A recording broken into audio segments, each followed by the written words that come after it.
पुरानी पेंशन की मांग को लेकर हिंगोली जिले के 8000 सरकारी कर्मचारी आज से हड़ताल पर उतरे हैं।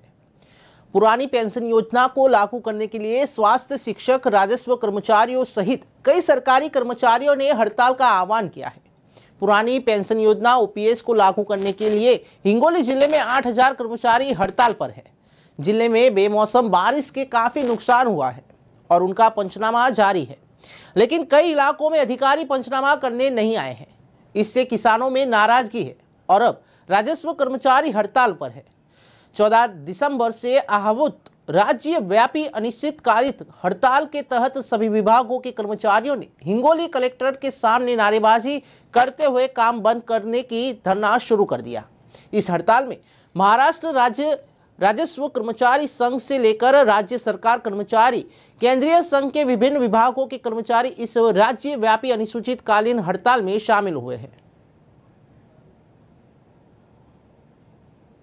सर्वांची एकच मागणी आहे आणि ती म्हणजे जुनी पेन्शन, जी जुनी पेन्शन पूर्वी होती ती जशाच तशी आम्हा सर्व विभागाच्या कर्मचाऱ्यांना, त्यामध्ये आरोग्य कर्मचारी आहेत, महसूल कर्मचारी आहेत, ग्रामसेवक कर्मचारी आहेत, कृषी कर्मचारी आहेत, इतर सर्व जेवढे कर्मचारी आहेत त्या सर्व कर्मचाऱ्यांना शासनाने जुनी पेन्शन योजना जशाची तशी लागू करावी या मागणीसाठी आम्ही आजपासून हा संप पुकारलेला आहे।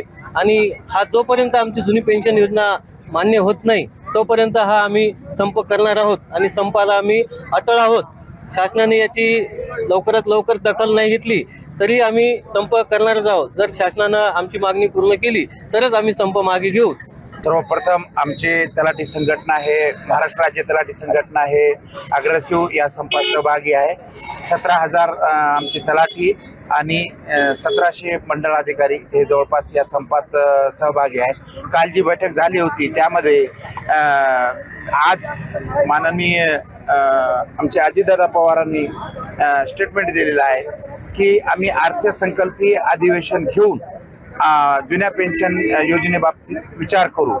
तर मला शासनाला एकच विनंती करायची आहे की जर आमदाराला 5 मिनिटात 1 मिनिटात विना अर्थसंकल्पीय अधिवेशन घेऊन त्यांच्या जुन्या पेन्शन योजना लागू होतात आणि या कर्मचाऱ्याचा 1 वर्षापासून जे मार्चला बसले होते उपोषणाला आणि त्यांच्यानंतर शासनाने आश्वासन समिती गठीत केली होती आणि समिती गठीत करून अहवाल येऊ द्या म्हणून सांगितलं होतं। अहवाल आल्यानंतर आता 1.5-2 महिने झाले, अजून हे म्हणतात की आम्ही अर्थसंकल्पीय अधिवेशन घेऊ आणि नंतर आम्ही ठरवू की काय द्यायचं की नाही द्यायचं। माझी शासनाला एकच विनंती आहे की जर एखादा आमदार एका दिवसासाठी किंवा 5 दिवसासाठी, 5 महिन्यासाठी, 5 वर्षासाठी जर आमदार होत असेल तर त्याला जुनी पेन्शन योजना लागू आहे आणि हे सगळे एक कर्मचारी, चाहे तलाठी असो, मंडळाधिकारी असो, कोणी कर्मचारी असो, ते त्याच्या आयुष्यातले 35 वर्ष 30-35 वर्ष खर्च करतो आणि ते ज्यावेळेस रिटायरमेंटला येतो तर त्याला शुगर झालेली असते, बीपी झालेली असते, त्याच्या पत्नीला बीपी झालेली असते, कुटुंब बिमार असते।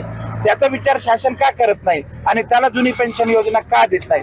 हे विरोधाभास असल्यामुळे काल जे ठरलेलं होतं त्याच्यामुळं फक्त तोंडी सांगितल्यामुळं आम्हाला कुठेही असं लेखी आश्वासन किंवा काय असं मिळालेलं नाही। त्यामुळे आजपासून आमचा जे ठरलेल्याप्रमाणे आमचं उपोषण, आमचं धरणे आंदोलन हे चालू आहे, बेमुदत राहणार आहे आणि त्याच्यामध्ये तलाठी संघटना ही कोणत्याही प्रकारची जोपर्यंत जुनी पेन्शन योजना भेटत नाही, जोपर्यंत लागू होत नाही तोपर्यंत महाराष्ट्रातून माघार घेणार नाही।